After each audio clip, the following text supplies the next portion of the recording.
Hello and welcome to The Explainer. Today, we are jumping into one of the most radical, most misunderstood, and honestly, most explosive books of philosophy ever written, Max Stirner's 1844 masterpiece, The Ego and Its Own. It's a book that basically argues nearly everything you believe in is a ghost, a phantom, a spook, so let's get into it. Right out of the gate, Stirner hits you with this wild accusation. And he's not being poetic here. He means it literally. He's saying that right now, your mind is possessed by ideas that are not your own. That you and pretty much everyone else are walking around in a kind of mental asylum, enslaved by these invisible tyrants.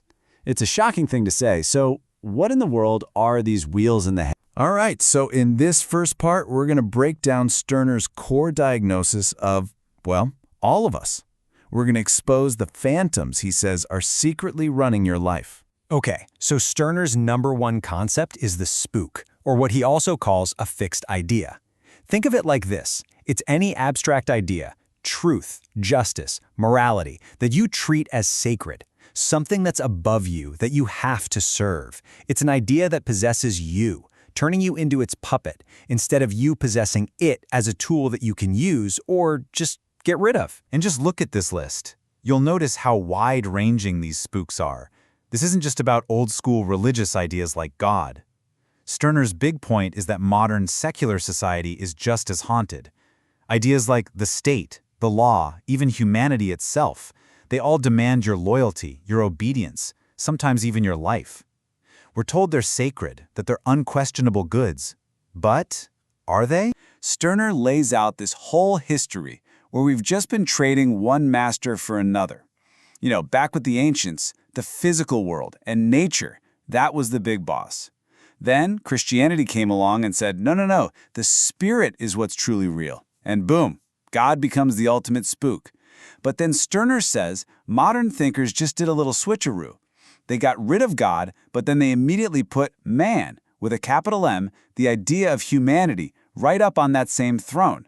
We're still serving a ghost, we just gave it a different name. And this leads us to a really surprising place, because you might be sitting there thinking, okay, but what about freedom? I believe in freedom. Well, according to Stirner, that very idea might be the sneakiest trap of them all. So, let me just ask you this. If you throw off the shackles of religion, if you become a proud, free-thinking citizen of a modern state, are you actually free? Or have you just signed up for a new religion with a whole new set of rules you have to follow? This quote just nails the paradox. The conventional search for freedom is all about being free from something. You fight to be free from a king, and you wake up as a servant to the law. You break free from God only to be told you have a sacred duty to humanity. For every chain you break, a new one seems to appear, and you just end up feeling powerless all over again. So right here, Stirner draws this massive line in the sand between freedom and his big idea, ownness. Freedom, he says, is negative. It's all about what you're getting away from. It's a spook, this ideal you're always chasing but you can never quite grab. But ownness is positive. It's not about being free from something, it's about being free to be who you are. It's not some hope for the future, it's the reality of you, right here, right now. It's about being your own property. So this brings us to the payoff. If all these ideals are just spooks and freedom is a dead end, how are you supposed to live? Well, the answer is in claiming yourself, in achieving what he calls Eigenheit, or ownness. Ownness is really this defiant act of making yourself the absolute center of your own universe. It means you aren't defined by and you don't owe anything to some higher power. Not God, not the state, not humanity. You are your own, full stop. Your thoughts, your body, your feelings, they belong to you and nobody else. You're your own boss. And the key thing to get here is how immediate this is. Ownness isn't a trophy you get at the end of a long struggle. Stirner says you have it right now, even if you were in chains. A slave isn't free, sure, but he is still his own. His bones are his thoughts are his. He suffers for his own sake. Just recognizing this self-possession, that's the first step towards real power. So, what does this actually look like in the real world? Stirner contrasts the state, this sacred thing that owns you from birth, with what he calls the union of egoists. Now, this isn't another fixed society. It's much simpler. It's just a voluntary team-up between people for a specific reason that benefits them all. It's a tool. And the second it stops being useful to you, you just walk away. You use the union, it doesn't use you.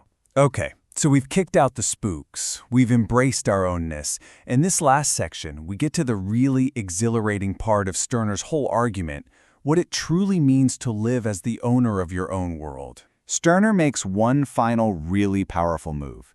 He totally rejects the abstract spook of man or humanity. You are not just some generic example of a species. You are a concrete, flesh and blood, totally singular individual. You are, as he puts it, the unique one. And just think about the consequences of this idea. As the unique one, you are beyond all these fixed labels. Good, bad, right, wrong. Those are just spooks that other people made up. The only thing that matters is your own will, your own power. You are the creator. You use ideas. You use people. You use the whole world as your property, for your enjoyment. You don't have some sacred mission. You just have yourself. This leads to a pretty unavoidable conflict, right? Any institution, and especially the state, that tries to claim it has authority over you, that tries to make you its property, is, by definition, your enemy. The unique one can't serve a master. The whole relationship is just pure opposition. And here we go, the book's final, thundering conclusion. Now, this doesn't mean life is pointless or that nothing matters. It's the exact opposite. It's the ultimate declaration of creative power. It means that as the unique one, you are the source of all value. Nothing is sacred or important on its own. God, man, truth, the world, you, the creator, consume it all back into your own creative self. Everything is yours to use, to enjoy, and ultimately to dissolve. And so, Stirner's philosophy, which is just as radical today as it was back in 1844, leaves us all with one profound and pretty unsettling question. After all this, I want you to look inside your own mind. What are your sacred cows, your unquestionable duties? What spooks, what wheels in your head are you serving without even realizing it? And that's something only you can answer. Thanks for joining us on The Explainer.